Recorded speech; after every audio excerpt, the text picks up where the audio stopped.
Sir 1 minute अगर हो तो मैं कुछ कहना चाहूँगा सर। ये सर जरूर जरूर दीजिए। अगर आपको हमारे चैनल की वीडियोस पसंद आती हैं तो अभी वो वीडियो के नीचे लाल रंग का सब्सक्राइब बटन दबा करके हमारे यूट्यूब चैनल द राष्ट्रवादी को जरूर सब्सक्राइब करें। मैं जब नया नया मुख्यमंत्री बना तो ये जो आपको ट्रेनिंग दे रहे हैं ना अतुल, वो उस समय मुझे ट्रेनिंग दे रहे थे और मैं उनके अंडर में ट्रेन हुआ हूं, क्योंकि वो मेरे सिक्योरिटी इंचार्ज थे, सीएम सिक्योरिटी के। तो एक दिन क्या हुआ, मुझे ये पुलिस तामझाम, मुझे मेंटली मैं फिट नहीं होता हूँ, मुझे बड़ा अटपटा लगता है, लेकिन मजबूरन मुझे उसमें रहना पड़ता था। और कभी कभी मैं कानून नियम तोड़ के कार से उतर जाता था, भीड़ में है तो लोगों से हाथ मिला लेता था। तो एक दिन ये अतुल करवल ने मेरे से टाइम लिया, मेरी चैम्बर में मिलने आए, शायद उनको याद है कि नहीं मुझे मालूम नहीं है, और उन्होंने अपनी नाराजगी मुझे प्रकट की। काफी जूनियर थे वो, मैं आज से 20 साल पहले की बात कर रहा हूं।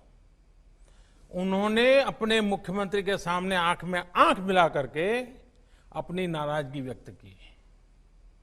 उन्होंने कहा, साहब आप ऐसे नहीं जा सकते, कार में से आप अपनी मर्जी से नहीं उतर सकते, आप ऐसे भीड़ में नहीं जा सकते।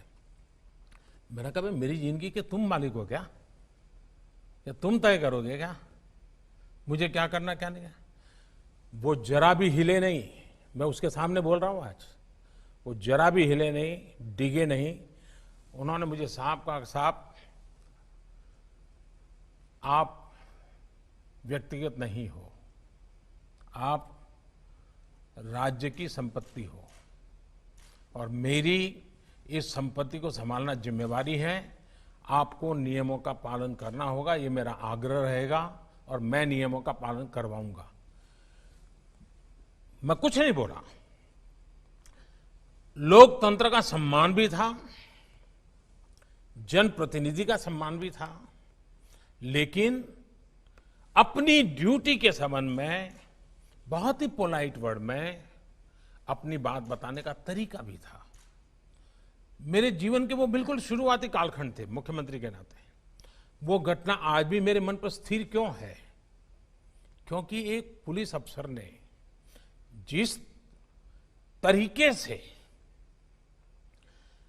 और जिस दृढ़ता से और लोकतंत्र में जनप्रतिनिधि के महत्व को समझते हुए बात रखी थी, मैं मानता हूं हर पुलिस का जवान ये काम कर सकता है। सर 1 मिनट अगर हो तो मैं कुछ कहना चाहूँगा सर। सर आपने उस वाकये की याद की। सर मुझे वो उस समय बहुत डर लग रहा था कि बहुत डांट पड़ेगी मुझे लेकिन आपने, आपकी समझ, आपका बड़प्पन, कि आपने उसको इतनी उदारता से लिया, और मैंने उन समय में आपके साथ जो समय गुजरा सर, उस समय बहुत कुछ सीखा। छोटे से छोटे आदमी की, अदने से अदने आदमी की कैसे कदर करनी है, कैसे ध्यान रखना है, मैंने देखा और सीखा। मैं बहुत तहे दिल से शुक्रगुजार हूं सर कि आपने इतना समय हमको दिया। और बहुत मूल बातें जो हैं कि अच्छा इंसान बनना ज़रूरी है, इंसान की कदर करना ज़रूरी है, समाज की ताकत का हम इस्तेमाल कर सकते हैं, उसको एक अच्छे काम के लिए हम इन्वॉल्व कर सकते हैं। बहुत बड़ी बातें सर आपने जो उनको कही हैं, मुझे आश्वासन है कि ये अपने काम में ज़रूर शामिल रखेंगे।